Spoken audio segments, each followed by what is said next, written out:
Kristina here with Brock Lindow Productions and Zero Signal Magazine. We are here in Mobile, Alabama, very close to the Soul Kitchen. I'm here with Brock Lindow of 36 Crazyfists. Hi. This is kind of like a dream come true for me. I've been a fan of you guys for forever. Thanks. Thanks very much. Let's see. Few short questions, because I know you guys are getting close to sound check, or you've just finished, right? We got plenty of time. Yep, we're good. Okay. What inspired you to become a musician? 1988. I always loved music, but to actually be in a band in 1988, Metallica came to Anchorage for the first time, and I went to the concert, and they're my favorite band of all time still to this day. So I think that night really just made me look at music in a different light, where I just thought, I got right to the front. I weighed about 160 pounds.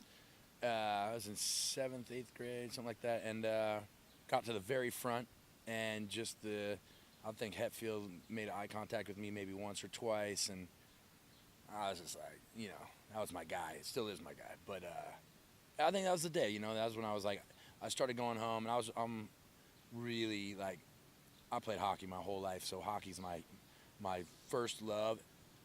After that concert, like, I was always in the mirror with the hockey stick playing guitar, and like, just things kind of changed that way. So I always kind of chalk it up to that concert that I went to in '88. They just put out Injustice, and yeah, I think it was then. What was it like growing up and learning about music in Alaska? Well, growing up in Alaska is tremendous. I live there to this day. It's my favorite place on the planet, so I just love the place. Musically, I got turned on to music by my older sister, and she was more into like punk and kind of, more on the female punk side of things, like Blondie and Cyndi Lauper and Madonna, and then she got kind of into like the synth pop stuff with like Depeche Mode and Duran Duran, and so those were my initial. She was always playing that stuff, and I liked it, but I was really like gravitating towards like Rat and Quiet Riot and Twisted Sister, more of the '80s hair metal bands, Motley Crue, of course, Cinderella, go on and on. So that was kind of my initial thing. My older sister was like really into that kind of, and I liked the hard rock, and then kind of the meeting of the two. I didn't learn about like hardcore, like Black Flag, and like maybe even the Sex Pistols and things like that until like junior high. But elementary definitely was like it was '80s, it was hair metal and synth pop in my house. So that was kind of my first introductions to music. My parents loved Elvis. They weren't into Zeppelin or Sabbath really, so I learned about those guys on my own, and that was more of a junior high thing as well. Okay. How did you discover that you could sing as well as scream out your vocals? Oh, well, I don't know. I started out singing initially because even the Bay Area thrash bands that I totally loved, they weren't really screaming, you know what I mean? It was more, the thrash voice is different. I started screaming, I think, just maybe when, I don't really know how the screaming thing came about, but it's Happy definitely, accident. yeah, it was definitely like I learned to scream later. I was definitely more into the melodic vocals, Lane Staley, Chris Cornell, stuff like that. And yeah, I can't sing like Cornell can, but I really gravitated towards more like Lane Staley. That's where we were talking earlier off camera about the vibrato thing. I got that. He was my favorite melodic singer, and he had a really slow, eerie one, and I couldn't do that. But mine was like really fast.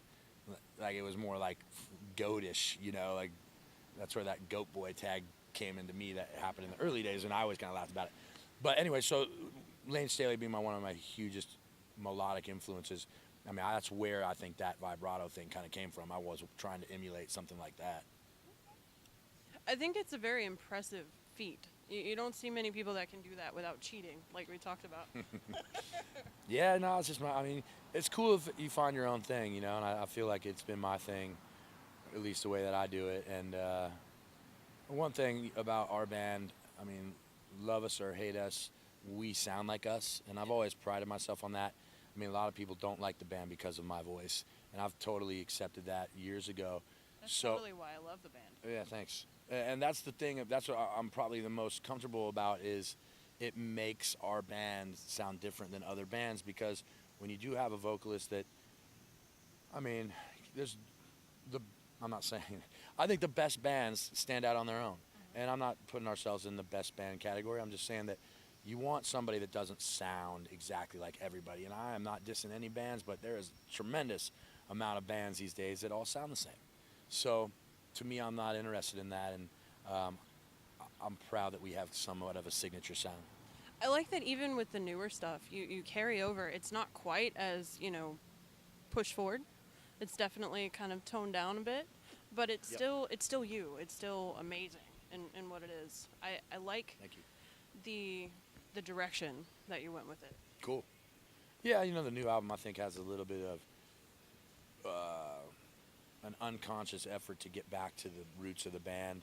And so that was a pleasant surprise when we started putting out the first couple singles or whatever, of the album, and all the responses were mostly positive, and the big part of it was the people that did like it were like, wow, this sounds like Bitterness, a Star, or whatever, and that feels good because I think we're approaching our 21st year, and it's hard to get back to the beginning, when you've lived so much life between the two, and it's, most bands don't do that. They just continue to go whatever directions they're going. We were certainly trying to do the same, but I like that our fans see the early roots feel to it. That made us feel good. Okay. What was the determining factor in creating the band? How did you connect everyone together? This band. Well, this band kind of came from a tragedy, really. There was a very popular band back home in the 90s called Broke. They were basically our big hope, to get out there and sign a record deal, blah, blah, blah. I was their biggest fan.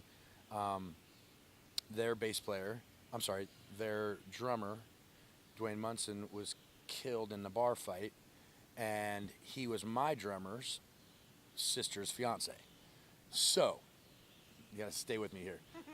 So everyone that was originally in 36 Crazyfists, the guitar players, Steve Holt, who's still in our band, J.D. Stewart, who was our original bass player, and then a guy named Ryan Brownell, they were all in Broke. So when Dwayne was killed, the singer, Drew, moved to Seattle. So Thomas Noonan, our drummer for 18 years, who's not our drummer anymore, and myself became what Broke was with the new singer and drummer, and we started 36 Crazyfists. Okay. Rather than, do like Alice in Chains and get a new singer. No, they weren't going to do that. Right. It was such a tragic deal for all of us because we were all buds. My band played, I used to open for Broke all the time, so those guys were my heroes. So when Dwayne was tragically killed, it was a big blow to our music scene, and I was jamming with Thomas at the time with the band that we weren't even playing out yet, really, and we just decided to put a band together, and I was playing with my musical heroes in town, and anyway, 21 years later, JD passed away in 96 in a car accident, and we got Mickey, who's in the band now, and Ryan quit, in the first year of the band. He had really bad diabetic health problems, and he's much healthier now, not being in a band. And we got a new drummer 3 years ago, Kyle Baltus. So me and Steve, we're the original 36 guys, but and Mick's been in the band much longer than JD ever was. How did the name come about? Well, the name is one of Jackie Chan's first films from the 70s, so it was called Jackie Chan and the 36 Crazyfists. In 1994, when we started the band, I never heard of Jackie Chan. He wasn't in any big movies yet or anything like that. I only knew Bruce Lee. So my guitar player was way more into the kung fu martial arts stuff. He was like, let's call ourselves 36 Crazyfists, and I was like, that's the dumbest name ever. But 20 years later, it's still the name. So, right, and we all still think the name's kind of silly, but it's one of those things like the music sort of takes on the name, and I've read a few things about the guys in Korn, what they think of their name, and after a while, the name doesn't really mean anything other than what the sound created, and you can't just flip the script and you just got to stay the course. So I think I don't mind the name so much. I had never embraced the crazy word in the name. I like, ooh, we're crazy. That's not really the case. So I'm such a vague writer that I would have loved to have had something that was so much more vague, but that's what we get. We're 36 Crazyfists. How did the first record contract with Roadrunner come into play? Well, we moved to Portland in 1997 after JD passed away. Got Mickey, moved there to start trying to tour because you know, we had big dreams to do this, and no one had gotten out of our state for music. So we moved to Seattle because we just thought we could tour easily from there. And that was back in the day when, I don't know if you can cuss, but there was an old punk rock book called Book Your Own Fucking Life. And it was the way that bands would tour back in the day. It would have all these venues. It was basically like a phone book of venues. And it would give you the address and the house promoter and where you send your press kit to and how you set it. This is long before the internet, long before cell phones. So this was the way you did it back then. You'd call a promoter, then you'd send your press kit. He'd call back and say, yeah, I'll book you. That's how you did it. And so we had plans to do that. And so we went down and we started gigging some shows in the Northwest and eventually moved to Portland. And we met a guy named Jeff Hill who ran metal radio at University of Portland. And he was also the promoter in town. So he was bringing like I Hate God and Crowbar and Hatebreed and Skin Lab and all these bands that we loved. We gave him our demo. I kept seeing him at the shows. And because we grew up where no shows ever came. Metallica would come every blue moon. Ozzy came a couple times. I mean, there was no rock metal shows. So when we moved to Portland, we were like freaking out. I wasn't even 21 yet. So the guys were 21. I was 20. They were going to shows that some nights I couldn't even go, and it sucked. I'd have to stay home. Like, oh, it sucks. Anyway, met Jeff Hill. He got our demo. We had just done a full length, our own full length at home, and gave it to him and said, if you ever need a band to open. We started really broing down over beers, how you do, and just eventually Skin Lab was coming. We got the opening slot for them in Portland. They were playing Seattle the next night, and then Bend, Oregon on their way back to California. Well, we hit it off so good in Portland. They stayed at our house, and went on to Seattle and Bend with them. They let us. Back then, you could do those things where it didn't matter as much. Yeah, so we did that, and then we kind of befriended Steve, the singer, went down to San Francisco. He had some record contacts, and we didn't know anything about it, and we didn't care. We thought, somebody's blowing smoke. So we did the 4-song EP that ended up being part of Bitterness to Star, and he got Roadrunner Records to come out, which we were massive fans of, like, Sepultura, Obituary, Machine Head, all these bands that were on there. So just to have those guys even interested was mind-blowing. And actually, to be honest, they liked the music, did not like the vocals originally. And I was like, for the first time, the band needed to be, or the first time the band was being even like graded or like scouted or looked at, they liked the band. So I was like the joke around the house for like 2 weeks. Hey man, thanks for messing it up for us. It did kind of hurt a bit, but I never let it out. Till now. And then for whatever reasons, Monty Connor, who was the guy that eventually signed us, I mean, he's just a legend, he called back and said, all right, we'll set up a show. Because I think he talked to Steve Esquivel, the Skin Lab singer, and he said, you should go see these guys live. And I think that's a big part for a lot of bands. You got to see a band live if you're really going to dig it. And so we did, and we had an awful show, as you do when you have pressure on you like that. And anyway, he signed us that night, and that was in 1999, and that's how we got on with Roadrunner. I love that it's a really long story with sorry, a lot of connections. A bit long-winded, but that's the story. What made you decide to seek out other labels? I think we've been a suitcase for sure. I think as the years go on, you just become a little bit more wiser, and you can learn to take care of your band a bit better than you can in the beginning, and also you don't have a lot of revenue to hire the people to look out for you, and So I think in the beginning, it wasn't that we got a raw deal. We got one of the last big deals, to be honest. I mean, the deal that we signed with Roadrunner, those don't exist anymore. You know, those for baby bands, that's what you're called when you're not signed. Yeah, we signed, you know, still a, you know, better than a $500,000 deal for the first couple records. Right. Now you're lucky to get 10 grand to record a record. You know what I mean? So the times have changed so much. But as I said, things were amazing for us everywhere outside of North America on Roadrunner. In Roadrunner US, there just wasn't a ton of belief with the staff there, and we really felt it as the years went on. So we did the 2 albums with them, and then we really wanted to move on to Ferret because we were good friends with the owner, Carl Severson, who was also in a band called Nora that we had played shows with before, and we just loved him. And it was more about the bands at Ferret because it was guys in bands that worked there, as opposed to maybe more of a Executive yeah, kind of exactly. thing.